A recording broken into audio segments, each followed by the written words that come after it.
Hélène Van der Stichel, Benoît Kopniaev et Luca Bernardini, bonjour. Bernardi. Bernardi, pardon. Je sais pas. C'est pas grave. Bernardi. Ça arrive souvent. Merci de vous prêter au jeu de l'interview dans la tête du spectateur. Alors j'ai quelques petites questions. Tout d'abord, on va commencer par le début, l'adaptation de ce bouquin. Vous me disiez l'autre jour que ça vous a pris 3 mois, Hélène. Qu'est-ce qui vous a motivé en fait pour vous attaquer à cette œuvre? L'enfance. Ce qui m'a motivé, c'est des souvenirs d'enfance, de cours de récréation. Quand j'étais petite, on jouait à la Gardère et au bossu. Et comme on avait parlé d'un projet de KPDP avec Benoît et Lucas, j'ai pensé tout de suite à cette histoire, parce que pour moi, c'était vraiment exactement ce que représentait un roman de KPDP. Finalement, je ne connaissais pas l'histoire, j'avais pas lu le livre. De toute façon, comme il a fallu que je le lise là pour faire l'adaptation. Mais j'avais une idée un petit peu de ce que ça représentait dans l'imaginaire, et c'était ça le plus important. D'accord. Pour l'adaptation, c'est ce qui m'a servi. Je me suis nourrie de ce que ça représentait dans l'imaginaire de mon enfance pour essayer de retraduire quelque chose qui puisse toucher aujourd'hui l'imaginaire du public. D'accord. Et vous saviez déjà que vous vouliez travailler avec Benoît Kopniaev pour la mise en scène Oui. L'année dernière, avant de partir du festival, on avait mis en place l'idée de ce projet. Et donc on savait que de toute façon on allait monter ensemble avec Lucas et Benoît cette adaptation. D'accord, donc c'est-à-dire l'année dernière, avant même la fin de la précédente édition, vous aviez déjà ça en tête? Oui, on savait déjà. D'accord. Il faut 1 an pour préparer un spectacle comme ça, donc il faut quand même y penser un petit peu avant. Oui, d'accord. 1 an, dont 3 mois donc, de 3 mois travail. d'écriture, voilà, c'est ça. Voilà, sur le bureau, on va dire. Alors sur le bureau et avec les comédiens et avec Benoît comme metteur en scène aussi, c'est-à-dire qu'on a écrit ensemble des scènes à partir de l'exercice d'écriture et d'improvisation. Et puisque vous parlez de l'adaptation, d'ailleurs, j'avais vu qu'il y avait déjà eu en fait une adaptation théâtrale. Vous êtes vraiment parti à partir du livre et de... Alors l'auteur lui-même, Paul Féval, en 1860, avait écrit une adaptation qui est très... qui a vieilli, on ne fait plus du tout du théâtre de cette façon, c'est très académique en fait. Et récemment, Eric Emmanuel Schmitt a fait aussi une adaptation. L'adaptation d'Eric Emmanuel Schmitt ne correspondait pas à ce qu'on avait envie de faire, c'était pas le même esprit. Et surtout, moi j'avais envie de dire des choses particulières, notamment dans le rôle des femmes et des filles. J'avais pas envie du tout que ce soit des potiches. Donc j'ai privilégié pas mal de rôles, les rôles masculins, et bien sûr ils sont forts et ils sont là. Mais j'ai essayé aussi d'écrire des rôles féminins qui soient un peu plus nourris, un peu plus forts. Et je me suis plus inspirée en fait des adaptations cinématographiques qui sont plus finalement faciles à faire, en adapter au cinéma, le théâtre, même si en fait j'ai pas pris un film et je l'ai pas adapté. Oui. En fait c'est j'ai pris un petit peu à droite à gauche, plus, ce que je vous expliquais par rapport au travail de leur propre travail. Elle a une super manière de travailler qui fait que globalement tout le monde s'approprie assez bien son personnage puisque certaines scènes sont écrites par nous en fait. Et après Hélène les retravaille, etc. Mais il y a des scènes qui ont été travaillées de base directement avec les comédiens, qui ont écrit eux-mêmes leur texte, leur caractère un petit peu. Et du coup ça aide beaucoup, tous les comédiens là-dessus, qui s'approprient très très bien le personnage grâce à l'écriture d'Hélène qui permet ça.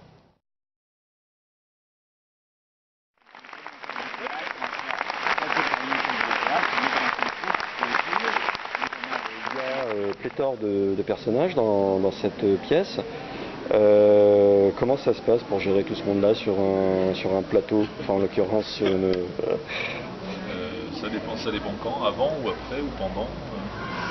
Avant et après, c'est l'assistant qui s'y colle et qui va donner un très très gros coup de main. Pendant, c'est comme tout le reste, c'est une des parties du problème à résoudre.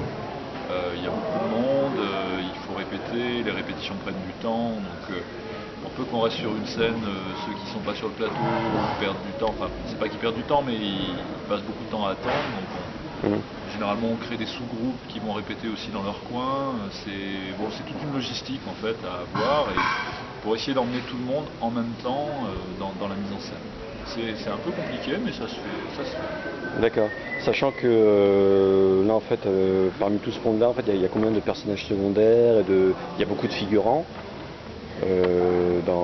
sur la scène, puisque dans l'histoire, au final, il y a quoi, une huitaine de personnages ou une dizaine qui forment véritablement la trame de... Il y a 16, il y a une écriture pour 16 personnages. 16 personnages, donc on retrouve sur scène. D'accord. Et après, il y a à peu près la même chose de figurants. Ouais. En incluant les enfants, puisque donc il y a des enfants dans la pièce. Je dirais qu'il y a un petit peu plus de figurants, ils sont une vingtaine en tout. 20, ils sont plus de 20 en tout. Ceux qui ont interchangé, etc. Ils sont plus de 20.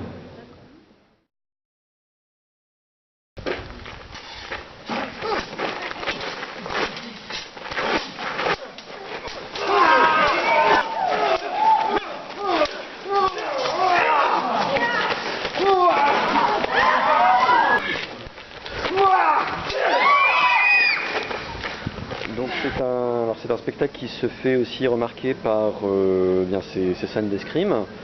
Donc j'imagine que du coup il y a eu formation des comédiens pour ça. Lucas Bernardi, on sait que vous êtes comédien bretteur si on va sur votre blog. Oui. Et alors moi j'ai cru que c'est pour ça que vous étiez assistant en mise en scène. Alors non, je connais Benoît depuis plus longtemps, avant que je commence à faire de l'escrime. Ouais. J'ai travaillé avec lui avant ce moment-là. Et c'est un hasard en fait si je me suis mis à faire de l'escrime et qu'on s'est mis, je me suis pas mis à faire de l'escrime pour travailler avec Benoît. Ça a été à part et puis je savais vaguement qu'il avait fait de l'escrime avant lui aussi. Et c'est en parlant d'un projet de KPDP que vraiment les pièces du puzzle se sont assemblées.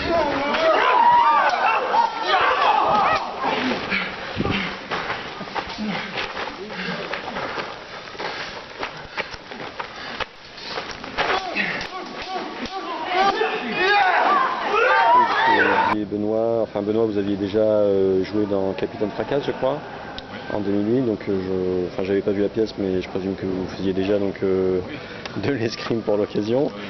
Et alors donc on va dire vous étiez peut-être déjà formé. En fait, à Seine-en-Vie, on a cette particularité d'avoir monté des spectacles d'escrime depuis plusieurs années. On a fait plusieurs projets.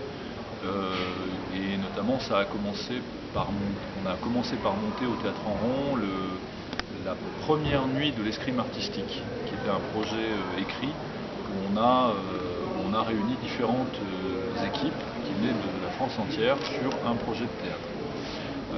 Et ça c'était à l'initiative du président de l'association de l'époque qui s'appelle toujours Thibaut Montero, qui lui est maître d'armes, prévôt d'armes plus précisément, et qui a pendant 2 ans animé un atelier d'escrime de spectacle au sein de Seine-en-Vie pour justement cette soirée-là. Et c'est comme ça que moi j'ai commencé à prendre goût à l'escrime de spectacle. Et puis j'ai continué avec lui et notamment avec un autre maître d'armes qui s'appelle Joël Saint-Mézard, qui est dans le sud-ouest, avec qui on a réalisé plusieurs stages pendant plusieurs années d'escrime à cheval. Toujours d'escrime de spectacle, mais cette fois-ci à cheval. Donc il y a cette formation de base, on va dire, et puis l'envie de monter des spectacles populaires et des spectacles de KPDP. Donc avec Trièves en scène, je me suis retrouvé à jouer dans Capitaine Fracasse, j'ai monté Les Trois Mousquetaires aussi, d'Alexandre Dumas. Et puis là, c'était l'occasion. Voilà. D'accord, mais et donc les autres comédiens qu'on voit sur scène qui... On n'en avait jamais fait. On n'en avait jamais fait. C'était le grand défi, donc j'ai fait appel à Thibaut pour le travail de base, qui a pris sous sa responsabilité tout le travail de base qui a été fait, donc il n'a pas pu venir à chaque fois, mais il était vraiment attentif par rapport à tout ce qu'on a pu faire avec lui. Et puis c'est lui qui a composé les phrases d'armes de base qui ont permis de créer les combats. En fait, il y a une phraséologie d'escrime qui est toujours à peu près la même mais que le public ne perçoit pas, parce qu'on la change un peu, on passe à autre chose, on ne fait pas les mêmes déplacements, on change certains mouvements. Et finalement, on a 4 phrases d'armes de base qui nous permettent d'improviser un certain nombre de combats, enfin de créer un certain nombre de combats. Et ensuite, on a rajouté des choses à nous, des choses sur ça. Voilà. Ça reste comme, ce sont des grandes chorégraphies, ce sont des partitions, c'est musical. Alors ça doit être très précis parce que c'est dangereux pour les participants, ça peut être dangereux pour le public si on va trop près d'eux, donc il y a des distances de sécurité à respecter. Donc c'est surtout là-dessus qu'on a travaillé au début. Et puis après, on n'a pas formé des escrimeurs, on a formé des comédiens prêteurs. Donc des comédiens qui sont capables de donner l'illusion d'être des escrimeurs sur scène. Mais ils ont beaucoup bossé. Oui. Beaucoup progressé. C'est-à-dire qu'en fait, ils ont travaillé, tout ça, c'est inclus dans la durée du projet. Depuis le mois d'octobre, au minimum une fois par semaine, un week-end par mois, plus toute la fin du travail où ça a été beaucoup plus et ils ont donné beaucoup de travail personnel parce qu'il fallait arriver ici le 10 août, à 10 jours, 11 jours avant le début du festival, prêt. C'est-à-dire que toutes les phrases d'armes soient intégrées, qu'il n'y ait plus de problème de déplacement, des choses comme ça. Et c'était le cas. Donc ça a été très chouette. En fait, on s'est mis à travailler les scrims tout de suite, même quand Hélène n'avait pas encore commencé à faire l'adaptation. Oui. C'est la première chose qu'on a travaillé au mois d'octobre. C'est ça, on a commencé en octobre. Oui. C'est ça. Pendant qu'Hélène travaillait sur la pièce, nous on avait commencé les répétitions des scrims. J'ai vu qu'il se produisait par exemple le 25 mars 2014 à JR. Est-ce qu'il y a d'autres dates de prévues? Le 19 octobre, on va jouer à L'Oriel de Vars. Oui. Et le 11 février au Prisme à C'est ça. Pardon. Attention. Et pour l'instant, c'est les 3 dates qu'on va mettre en scène à l'intérieur. Ça va être un gros challenge. Oui, parce qu'à la base, c'est conçu pour... Le spectacle est entièrement conçu pour cet espace et pour les bâtiments qui sont là. Mais je savais, moi, dès la création du spectacle, qu'on aurait des dates en intérieur. Et donc, tout a été prévu pour que ce soit en intérieur. Mais il y a quand même c'est quand même un gros spectacle avec beaucoup de monde, avec des décors qui prennent un peu de place, des décors accessoires qui prennent un peu de place. Donc il va falloir qu'on adapte un petit peu les choses et on devra faire cette adaptation après avoir terminé le festival. Oui, notamment pour les scènes de combat. Parce que oui, alors il y a déjà ça, on va avoir des espaces qui vont être réduits par rapport à l'espace qu'on a là. Ne serait-ce que pour les motifs de sécurité que j'évoquais tout à l'heure, il va falloir qu'on retravaille ensemble, qu'on resserre les combats sans forcément qu'on ait des accidents. Entendu, très bien. Bon Lucas, Benoît et Hélène, merci. Et très bonne continuation donc, pour ce spectacle.